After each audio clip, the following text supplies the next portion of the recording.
Hello, this is In the Know with Mark Fusco, brought to you by Jiu-Te. I'm an 8th degree black belt in karate and a 7th degree black belt in jiu-jitsu, and I've got over 46 years of experience, and I'd like to bring some of that to you as we discuss some videos I find on the web.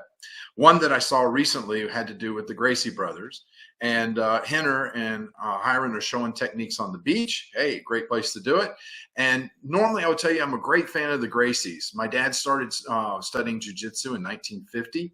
And through the years, as the Gracies came on and we saw their techniques on the ground, we modified what we did because they are so good at what they do on the ground. But both of us have always questioned some of their stand-up techniques. And I'll be honest, the one that I'm going to bring to you absolutely made me cringe when I saw it. I'll be showing you that video in just a second. What I want to tell you is that it leaves a line open in knife defense for them to get to your neck or return to the dreaded sewing machine. So, you know, where they're just ripping up your midsection with repeated thrusts. So let me show you that video and we'll go from there. In other words, if you're standing at the beach, someone comes out of the jungle and goes straight for it to kill you, you have to defend yourself because you don't have time to break away. But you should never fight the knife. Let's do it again. So look what he's doing. Boom.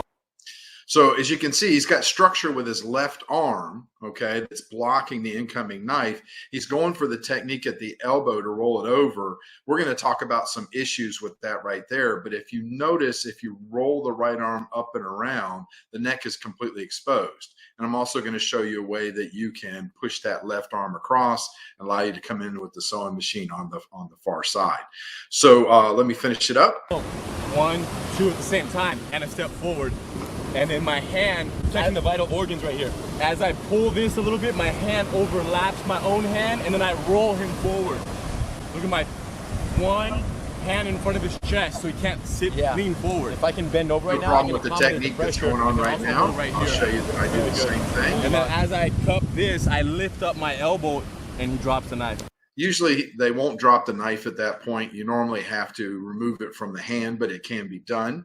What I'd like to do is move on into the dojo and show you how I would approach this and also show you what my concerns are about their technique. So what I want to do is show you maybe an alternative and why I would suggest an alternative to what I've seen in the Gracie video I just showed you. You know, they've got, as the knife's coming in, they're putting a structure in the way at the same time they're coming to the elbow. So they're doing this. All seems good. Matter of fact, Professor Wally J, one of my teachers, does a technique that's very similar to this to pull this in and come in. So we both had different ideas. His dad had the same idea. We'll go with what mine is first. What my immediate reaction was when this came in and I did this, there's nothing protecting the neck. And it's just rolling the elbow down, okay? So we'll go slow, watch again.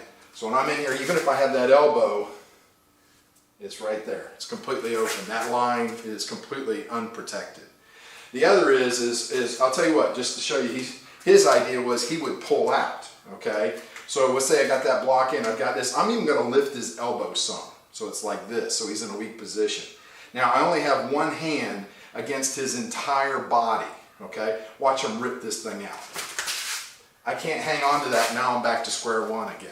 So I've risked myself, but I've lost it and I'm back to the beginning.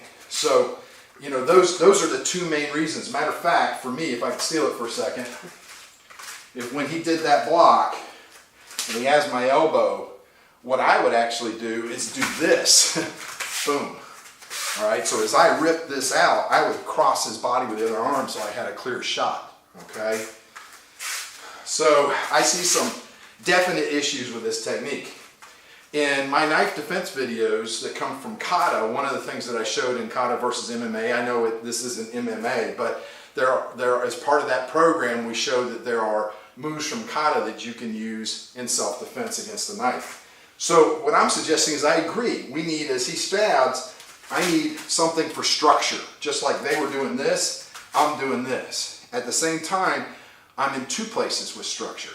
Now, when I grab here, I'm going to hook his elbow and step in with my hip.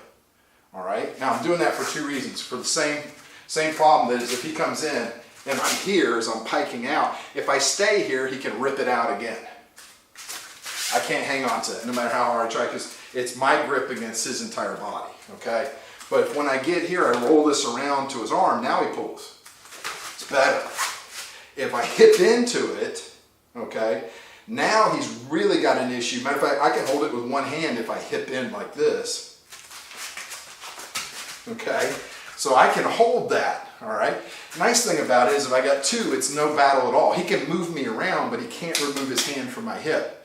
The other nice thing about his hand being here, he can't switch the knife to the other hand because there's physical structure in between. So what I like to do from here is come back, knee, boom. Get a little knee strike in there, get my shoulder on top of his shoulder. Now there's a couple different ways I can go. I can go into a similar move like the Gracies did, come into a figure four, drive it in, switch up into here, bring them up, just like they did, remove the knife, and away we go. So we've got one similar to what they did. We'll switch sides for a second. So the whole thing from the beginning. I can also bring it to the front for a nice little arm drag. If you want to see more detail about all this, check out our videos. I'll put a link for you. I hope you'll take some time to play around with the techniques and share your comments with me so that we can grow together. Those comments mean a lot, and I learn just as much from you as I hope you are learning from me. Please help us continue to bring you some great videos by subscribing to our channel and sharing our videos.